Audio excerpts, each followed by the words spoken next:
ট্রাম্পের মেয়াদ শেষের আগে শীঘ্রই কিছু গুরুত্বপূর্ণ মামলার রায়। মেইল ইন ব্যালট গণনা সহ দলগুলোর নির্বাচনী খরচের মামলার রায়ও বাকি। ক্যালিফোর্নিয়ায় এক শহরে ফিফা বিশ্বকাপের ফ্যান জোন এলাকায় গোলাগুলি, একজন নিহত, নিরাপত্তায় আশেপাশের সব বার বন্ধ। ট্রাম্পের শুল্কে ক্ষতিগ্রস্ত কৃষকদের জন্য সহায়তা কর্মসূচি চালু করল নিউ ইয়র্ক স্টেট, পাবেন $25,000 পর্যন্ত আর্থিক সহায়তা। এবং চলতি সপ্তাহে ভয়াবহ তাপপ্রবাহের সতর্কতা জারি যুক্তরাষ্ট্র জুড়ে, উচ্চ আর্দ্রতায় তাপমাত্রা 115 ডিগ্রি ফরেনহাইটে পৌঁছানোর শঙ্কা। উত্তর আমেরিকার রাজনীতি, অর্থনীতি, অভিবাসন ও আন্তর্জাতিক সম্পর্কের সর্বশেষ খবর নিয়ে আপনাদের জন্য আরটিভির বিশেষ পরিবেশনা আমেরিকান রাউন্ড আপ। আপনাদের সঙ্গে আছি আমি সুমা ইসলাম মৌ।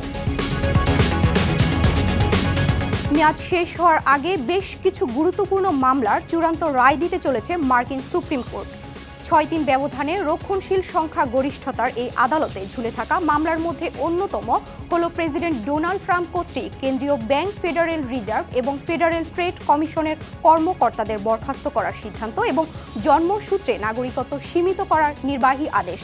এছাড়া আসন্ন মধ্যবর্তী নির্বাচনকে সামনে রেখে মেইল ইন ব্যালট গণনা এবং রাজনৈতিক দলগুলোর নির্বাচনী খরচ সংক্রান্ত 2টি মামলার রায়ও বাকি রয়েছে। পাশাপাশি পাবলিক স্কুল ও বিশ্ববিদ্যালয়ে ট্রান্সজেন্ডার ক্রীড়াবিদদের ওপর রাজ্যগুলোর নিষেধাজ্ঞা এবং অপরাধের তদন্তে পুলিশের জিওফেক্স ওয়ারেন্ট ব্যবহারের বৈধতা নিয়ে গুরুত্বপূর্ণ সিদ্ধান্ত দেবে সুপ্রিম কোর্ট। ক্যালিফোর্নিয়ার সান হোসে শহরে ফিফা বিশ্বকাপের একটি ফ্যান জোন এলাকায় গোলাগুলির ঘটনা ঘটেছে। এতে একজন নিহত ও অন্য আরেকজন গুরুতর আহত হয়েছে। ঘটনার সময় সেখানে কোনো ম্যাচ চলছিল না বলে নিশ্চিত করেছে সান হোসে পুলিশ। ঘটনার পর আহত ব্যক্তিকে আশঙ্কাজনক অবস্থায় দ্রুত হাসপাতালে নেওয়া হয়েছে। পুরো এলাকাটিকে কঠোর নিরাপত্তার জোরদার করে আশেপাশের সব বার বন্ধ করে দিয়েছে পুলিশ। সান ফ্রান্সিসকো বে এরিয়ার যেসব স্থানে বড় পর্দায় বিশ্বকাপ খেলা দেখানোর ব্যবস্থা করা হয়েছে, সান পেড্রো স্কোয়ার তার মধ্যে অন্যতম। হামলার সঠিক কারণ খতিয়ে দেখতে তদন্ত করছে স্থানীয় পুলিশ। প্রেসিডেন্ট ট্রাম্প আরোপিত শুল্কের কারণে ক্ষতিগ্রস্ত কৃষকদের জন্য $3 কোটি সহায়তা কর্মসূচি চালু করেছে নিউ ইয়র্ক স্টেট। এর আওতায় $25,000 পর্যন্ত আর্থিক সহায়তা পাবেন ক্ষতিগ্রস্ত কৃষকেরা।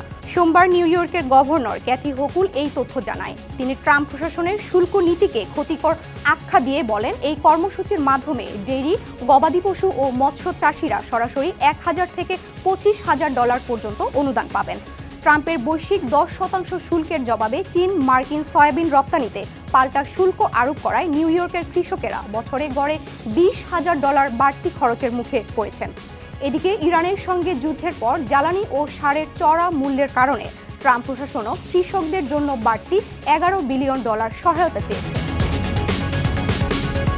মধ্যপ্রাচ্যে ভূ রাজনৈতিক উত্তেজনা বৃদ্ধির জেরে তেলের দাম বাড়লেও আন্তর্জাতিক বাজারে স্বর্ণ ও রূপার দামে পতন হয়েছে।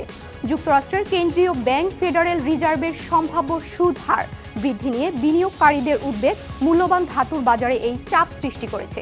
সোমবার স্পট গোল্ডের দাম 0.7% কমে প্রতি আউন্স $4,061 নেমে আসে। আগস্ট মাসে ডেলিভারির জন্য গোল্ড ফিউচার্সের দামও কমেছে। এ নিয়ে টানা 4 মাস স্বর্ণের দাম কমল। বিশেষজ্ঞরা বলছেন, জ্বালানি তেলের দাম বাড়লে মূল্যস্ফীতি নিয়ন্ত্রণে কেন্দ্রীয় ব্যাংকগুলো সুদ হার বাড়াতে পারে, আর সুদ হার বাড়লে স্বর্ণের আকর্ষণ কমে যায়। স্বর্ণের পাশাপাশি রূপার দাম কমলেও প্লাটিনাম ও প্যালাডিয়ামের দাম কিছুটা বেড়েছে।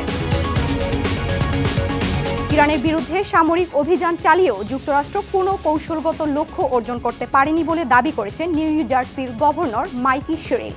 সামাজিক মাধ্যম এক্সে দেয়া এক পোস্টে তিনি বলেন, ট্রাম্প প্রশাসন যুদ্ধের লক্ষ্য বারবার পরিবর্তন করেছে।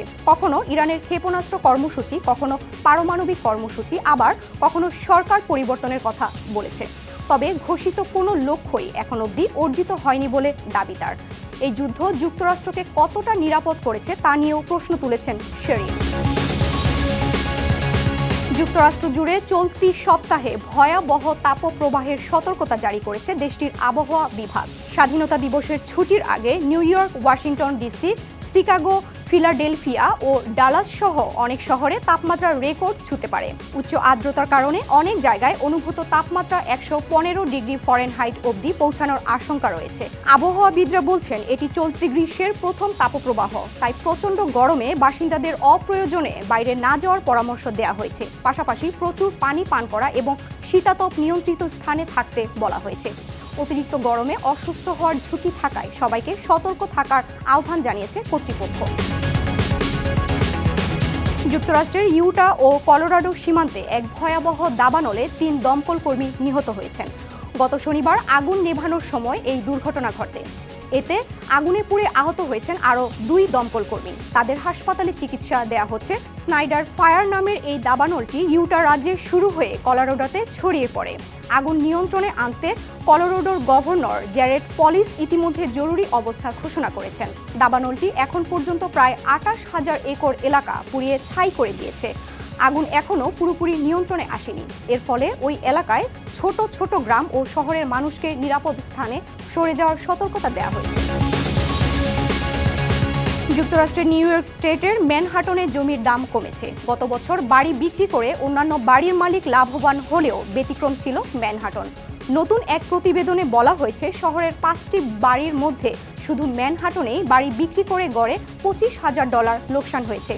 অন্যদিকে কুইন্স, ব্রঙ্কস, ব্রুকলিন ও স্টেটেন আইল্যান্ডে বাড়ি বিক্রি করে ভালো লাভ করেছেন মালিকরা।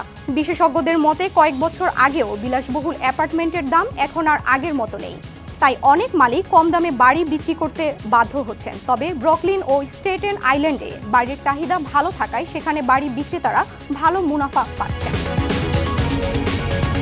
যুক্তরাষ্ট্র ভিত্তিক প্রযুক্তি প্রতিষ্ঠান মেটার বিরুদ্ধে বিশ্বের সবচেয়ে বড় অবৈধ বন্যপ্রাণী ব্যবসা চালানোর অভিযোগ উঠেছে।